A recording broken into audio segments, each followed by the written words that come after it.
दुनिया के लिए पहेली बने भारत के तेजस 2 और एम का fighter jet. America, France, Britain, Sweden और रूस के बाद साउथ कोरिया ने मारी एंट्री। कावेरी इंजन को कोई हाथ नहीं लगाता था, अब इस तकनीक की दीवानी दुनिया। डीआरडीओ को सपोर्ट देने दुनिया में मची होड़। क्या करने वाला है डीआरडीओ? भारत अपने विमानों के प्रोग्राम में लगातार नए एक्सपेरिमेंट करके इन्हें और घातक बनाने में लगा है। भारत की कोशिश है कि इन विमानों में इस्तेमाल होने वाले ज्यादा से ज्यादा पुर्जे भारत के अंदर बने और इसकी तकनीकियां भी स्वदेशी हों, जिससे भारत हवाई सुरक्षा में विदेशों पर निर्भर न रहे। भारत सरकार कई तरह के प्रोग्राम बनाकर इस कवायद को अंजाम दे रही है। भारत ने जब अपने सबसे पहले विमान तेजस का प्रोग्राम शुरू किया था, उसी वक्त उसने उसे पूरी तरह से स्वदेशी बनाने का फैसला किया था और उस विमान के लिए उसने इंजन बनाने का फैसला भी किया था और कावेरी प्रोजेक्ट के तहत इस पर लंबा काम किया गया। लेकिन उस दौर में भारत पर प्रतिबंध लगे हुए थे, जिसकी वजह से कहीं से कोई मदद नहीं मिल रही थी। इसी वजह से आखिरकार उसे विदेशी इंजन पर निर्भर रहना पड़ा था। लेकिन कावेरी इंजन आज ड्रोन्स और यूएवी के लिए इस्तेमाल किया जा रहा है, जबकि भारत अब इसे फिर से कावेरी 2 प्रोजेक्ट के तहत विकसित कर रहा है, जिससे कि भारत के पास अपना खुद का इंजन हो सके। भारत के पास इंजन तकनीक में इस कवायद की वजह से काफी एक्सपीरियंस हो गया है, जिसकी वजह से कई देश भारत के साथ मिलकर काम करना चाहते हैं। जहां अमेरिका, ब्रिटेन और फ्रांस भारत को अपने इंजन की तकनीक देने को तैयार हैं, वहीं अब साउथ कोरिया भारत के साथ मिलकर इंजन बनाना चाहता है। तो आखिर क्या मकसद है साउथ कोरिया का? भारत को कैसे मिल सकती है मदद? जानने के लिए वीडियो को अंत तक देखिए। साउथ कोरिया अपने विमानों में करता है अमेरिकी इंजन का इस्तेमाल।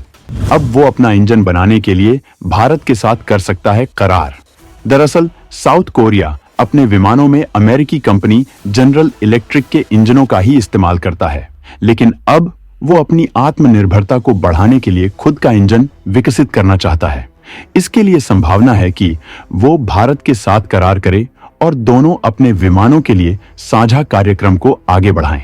इस कार्यक्रम से साउथ कोरिया को क्या फायदा होगा, इस बारे में हम आपको बताएंगे। जबकि इसके बाद आगे हम आपको ये भी बताएंगे कि इससे भारत को क्या फायदा होगा। साउथ कोरिया अपने KF-21 विमानों में अमेरिका कंपनी जनरल इलेक्ट्रिक के F414 इंजनों का ही इस्तेमाल करता है। अमेरिका और साउथ कोरिया काफी करीब माने जाते हैं, लेकिन अब साउथ कोरिया इस मामले में आत्मनिर्भर होना चाहता है और वो चाहता है कि वो अपने विमानों के लिए स्वदेशी और ज्यादा ताकतवर इंजन विकसित करे। इसके लिए वो जद्दोजहद कर रहा है। अगर वो इस तरह का प्रोग्राम चलाता है तो उसे कम से कम 10 साल का वक्त लगेगा। ऐसे में अगर वो किसी पार्टनर की मदद ले ले तो इस मामले में उसे जल्दी सफलता मिल सकती है। उसके सामने भी भारत की तरफ फ्रांस, ब्रिटेन और अमेरिकी कंपनी के ऑफर हैं, जो इस तकनीक में महारत रखते हैं। लेकिन इस सहयोग में साउथ अफ्रीका की एक दिक्कत बनी रहेगी कि वो अपनी विमान क्षमता के लिए पश्चिम देशों पर निर्भर रहेगा। तमाम तकनीकियों के ट्रांसफर के बाद भी इन इंजनों के कुछ कंपोनेंट इन देशों से आयात करने ही पड़ेंगे, जो सुरक्षा के लिहाज से सही नहीं है। जिस तरह से यूक्रेन युद्ध के समय पश्चिम ने रूस पर हजारों बैन लगा दिए हैं और उनकी कोशिश है कि रूस कोई हथियार न बना पाए, ऐसे में दुनिया भर के देशों के लिए यह सबक है कि वो पश्चिम पर जरूरत से ज्यादा निर्भर न रहें, क्योंकि अगर वो उनकी मंशा के खिलाफ जाएंगे तो वो ऐन वक्त पर उनकी सप्लाई रोक सकते हैं। इसी वजह से जरूरी है कि साउथ कोरिया या भारत स्वदेशी तकनीक को विकसित करें। भारत को भी अपने एमका के लिए इंजनों की जरूरत है, जबकि वो भी फिलहाल अपने तेजस विमानों के लिए अमेरिकी इंजन पर निर्भर है और भारत में F414 इंजनों के प्रोडक्शन के लिए करार भी किया जा रहा है, जिसके इस साल के आखिर में फाइनल होने के आसार हैं। भारत बेंगलुरु में अमेरिका के साथ मिलकर इंजनों का प्रोडक्शन करेगा। तेजस-2 विमानों के लिए 99 इंजन HAL और जनरल इलेक्ट्रिक मिलकर बनाएंगे। भारत को इसकी तकनीक ट्रांसफर की जाएगी, जबकि एमका के लिए भारत के सामने कई ऑफर है। जबकि शुरुआती एमका विमानों में F414 इंजनों का एडवांस वर्जन इस्तेमाल किया जाएगा। फ्रांस और ब्रिटेन भी भारत को एमका इंजनों के लिए दे रहे ऑफर, जबकि वो साउथ कोरिया के साथ इसके लिए कर सकता है करार। भारत को एमका इंजनों के लिए अमेरिकी कंपनी जनरल इलेक्ट्रिक के साथ फ्रांस की सफ्रैन और ब्रिटेन की रोल्स रॉयस ऑफर दे रही हैं, जबकि रूस का दरवाजा भी भारत के लिए खुला हुआ है, जिससे भारत अपने विमानों को ताकत दे सकेगा और तकनीकी ट्रांसफर के तहत भारत के पास उसका इंजन हो जाएगा। लेकिन साउथ कोरिया और भारत दोनों के पास इस मामले में एक ही दिक्कत है, और वो है पश्चिम पर निर्भरता की।